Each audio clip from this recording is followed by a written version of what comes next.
then the question then becomes, again, about proportion. I don't disagree that there's been a lot of bad stuff on both sides going back historically for decades. But if we agree that this was on a different level altogether, quite deliberately by Hamas, designed to provoke... No, here's my question. Let me ask you a question. And the question, because you raised it earlier about proportion.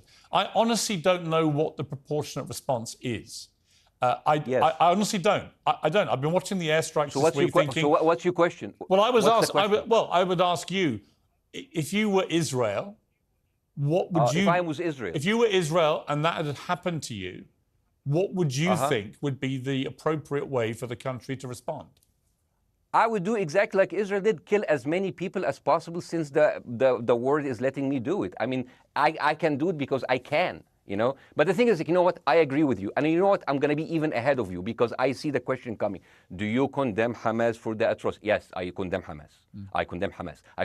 Hamas is the source of all evil. They're the reason for everything. And you know what? Let's, for a minute, imagine a world without Hamas. Right. What will this word look like? Let's give this word a name, and let's name this word the West Bank.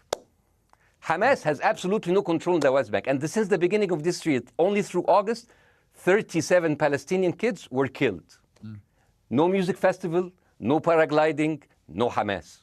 Since the occupation of the West Bank, 7,000 Palestinians were killed. No music festival, no paragliding, no Hamas.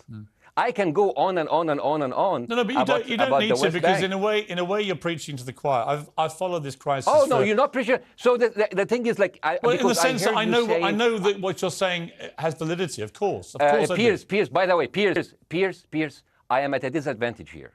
I can hear you. I cannot see you. I am in a claustrophobic room, and so please cut me some slack and don't interrupt me and interrupt my points. Sure.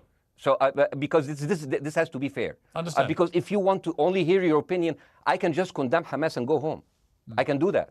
So, do you want to do that, or do you have a much more nuanced conversation? No, I absolutely want to have a nuanced conversation. I wasn't aware I was interrupting you. I thought I was letting you speak. Amazing. So I would say I really applaud Israel for doing one thing that no military force in the world does. Because I heard Ben Shapiro and I heard Ron DeSantis, and they said Israel is the only military force in the world that warns civilians before bombing them. I mean, how fucking cute. That is so nice of them. Because with this logic, if Russian troops started warning Ukrainians before bombing their houses, we're cool with Putin, right? I mean, okay, Habibi, you have warned them, go invade, it's fine, you have done your job.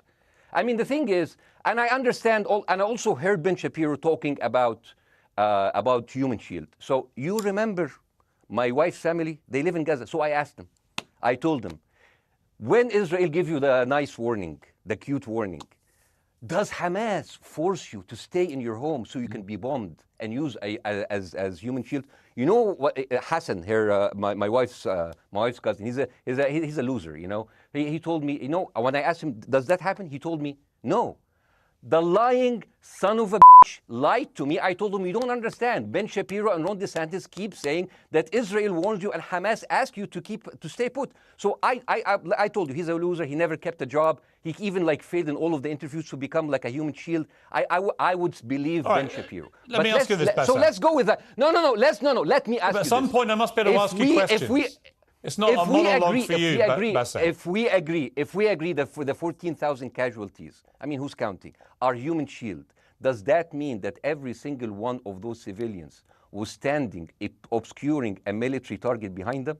Because that's a lot of weapons. I mean, Hamas is packing. No, of course it doesn't.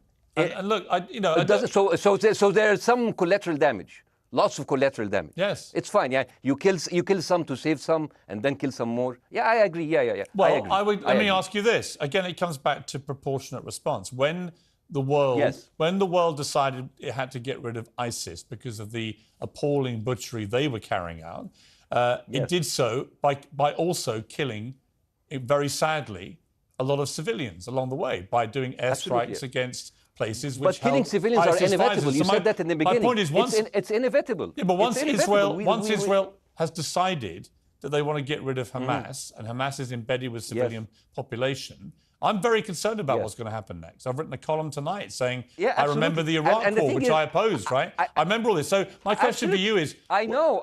what would you I know. think would be an appropriate response by Israel to what happened? These are years of disproportionate responses of Israel. Right. Did it solve the solution? Did it solve the problem? Did it work before, so it will work? What will be the surprise this time? What will be the twist that will make this work this time?